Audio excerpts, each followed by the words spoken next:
Bonjour tout le monde. Bon, concernant le 4 heures, bon, on a réatteint encore une zone ici. Bon, qu'est-ce qui va se passer? J'en sais rien. Une zone encore travaillée, les zones restent largement travaillées. Par rapport à notre horaire, je vous invite à garder un œil dessus, parce qu'on est sur un nouveau trimestre. Peu importe comment vous l'avez noté, juste notez votre trimestre. Pour le moment, on a toujours un point bas qui est officiel, un point haut qui est officiel. Là, on va se rapprocher peut-être des 3/4 du mouvement à la hausse.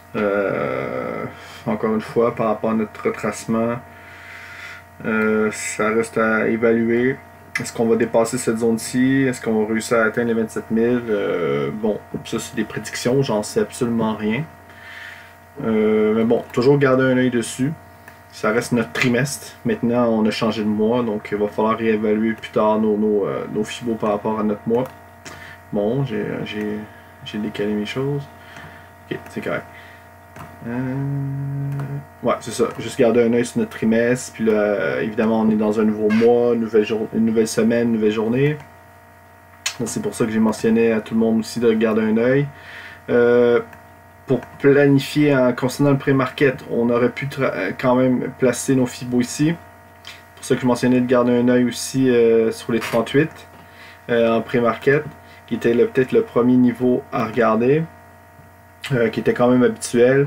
On aurait pu noter aussi les 50 ici. On avait une petite zone qui était historique aussi ici. Et voilà, si un extrait, mais de toute façon, je parle pour rien parce que c'est pas arrivé. Finalement, on a fait les 38 et ça a permis de relancer la tendance haussière. Sachant ça, moi j'ai effacé mes fibos à partir de ce moment-là. J'ai essayé de me concentrer parce que c'était un bas overnight. Hein. Donc, moi, ce qui est important à partir de là, c'est que j'ai tracé ce point-là et j'ai essayé de me préparer en séance US. Encore une fois, en séance US, c'était pas nécessairement compliqué dans le sens où j'avais un premier niveau scalp. Je pensais par contre qu'on allait refluer quand même un peu plus que ça, mais quand on voit que le marché il rouvre en gap haussier sur le cash, et on voit qu'ici il y avait une résistance et le marché a été cherché. Par contre, il n'a pas été cherché à close. Et j'ai eu un signal ici. Et on est quand même resté une quinzaine de minutes, une vingtaine de minutes à peu près. Non, ouais, au moins une vingtaine de minutes. Et le marché finalement, il nous a affiché encore une fois une hausse. C'était le premier niveau, les 23 fibos de retracement quand on prenait notre point bas overnight, notre point haut overnight. Donc ça nous prenait un point aussi d'accroche après pour notre point bas pour en séance américaine. Donc à partir du moment où j'ai vu partir ça, j'officialisais ici notre point bas. Après, en M5, il fallait que j'attende une faiblesse qui est arrivée un peu plus tard. On voyait bien ici qu'on avait un overlap. Vous voyez, qui n'a jamais été percé à la hausse. On a eu un repli. Et même encore une fois, on a eu un creux. On a même eu un retracement. Ce qui nous laissait présager un double top temporaire. Et en M1, on a vu un signal quand même plus rapidement. Dans le sens où c'était grosso modo... Ouais, c'était juste ici. Donc vous voyez, on avait notre indécision sur les 23 fibos intraday. Et on avait le temps hein, quand même. Là. Ça a tout fait ça. Il y a même eu un overlap ici en horaire, vous voyez. On pouvait prendre ici, prendre un achat, à la limite financer un stop. Quelqu'un qui n'aurait pas pris, il aurait pu encore prendre le pullback. Donc il y avait quand même le temps de faire. Là, ça a pris quand même un certain temps. Donc concernant l'indécision, encore une fois, on avait un petit top ici en M1. Vous voyez, là après on l'a quand même dépassé, puis vous voyez ici là, la petite subtilité, l'indécision. Voilà quoi. Et on a eu une cassure à la baisse. Donc moi ce que j'ai fait, c'est quand j'ai vu la clôture ici en M1, j'ai tout de suite pris le pullback. Moi c'est intéressant pour moi parce que ça me permet de rentrer avec des stocks quand même vraiment courts. Hein? Et on pouvait même re-rentrer encore, mais moi je ne suis pas rentré parce que j'étais déjà dedans. Mais on pouvait rentrer en faisant un petit micro-mouvement comme ça, vous voyez. On a été chercher précisément un extrême que je vous parle souvent, les 61 ou les 75 qui sont extrêmes. Vous savez que vous êtes en contre-tendance, donc vous prenez le pullback. Et là, vous savez que vous avez un signal, vous savez que vous avez une faiblesse. Donc voilà. Du coup, sachant qu'on a un léger retournement, puis avec la hausse en début de séance américaine, on avait notre point bas. Du coup, on avait notre point haut. Ben, j'ai tout de suite envoyé une planification acheteuse à tout le monde. Donc voilà, c'était ma planification acheteuse, j'ai envoyé à tous. Il y avait dans un premier temps, il y avait les 38 Fibo qui étaient intéressants à préserver, voire même les 50%. Ils ont tous été faits, hein. Les 50% après, ils ont été faits, il y a eu un rebond quand même intéressant. Désolé, parfois j'accroche sans faire exprès. Ok, bon. Voilà, les 50% étaient faits. Et surtout, gardez un œil sur un extrême. C'est ce que j'ai invité à faire à tout le monde, garder un œil sur un extrême. Les 75, voire même les 61, quelqu'un aurait pris, il aurait été peut-être 30 points, mais c'est sûr que c'était pas l'idéal. L'idéal c'était un extrême, et surtout, on avait ici un point haut, un overlap, que ce soit en M1. Je pense même on était en M5, on avait le même aussi. Ouais, c'est ça, ouais. Il était plus subtil, mais vous voyez toutes les dodges ici en M5. Vous voyez, le marché est venu chercher ces dodges-là, il n'a pas été faire un double bottom. Hein. Il est vraiment venu chercher les closes extrêmes. On voit bien qu'ici, c'était les closes, le plus d'actualité, et après on a eu une hausse. Donc, quel était le niveau à titre de close qui était le plus d'actualité? C'était pas vraiment ça ici, hein. C'était ici. Même si ici ça fonctionnait, on a eu un pullback quand même. Ça fonctionnait pour un scalp, on pouvait rentrer. Il y a quand même eu un pullback, il y a eu quand même une hausse. Mais si on était d'actualité, celle qui avait le plus de potentiel, c'était ici. Donc voilà. Donc je vais remettre à mon M1.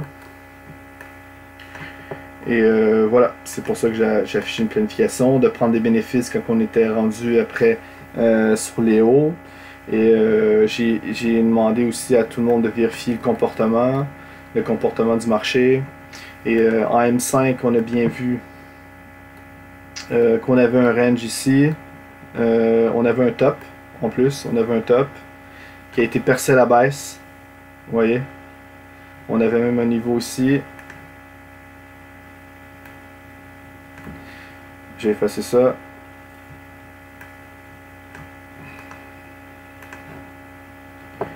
Et c'est là que j'ai envoyé une planification vendeuse à tous. On va vérifier. On avait ici un double top, un affaiblissement M5, une réintégration, donc attendre un pullback. Donc moi je me suis fait un petit micro-mouvement ici. J'ai dit de regarder ici, grosso modo, les extrêmes, toujours une fois, les 61. On avait les 61 qui étaient intéressants.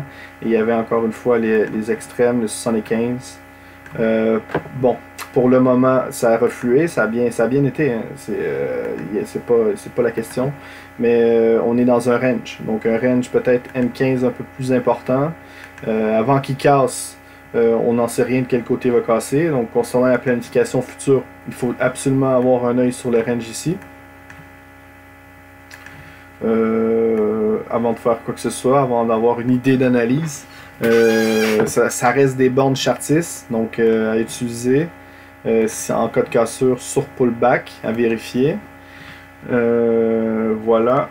Moi, concernant mon M5, concernant mes niveaux intraday, après il faut se réajuster.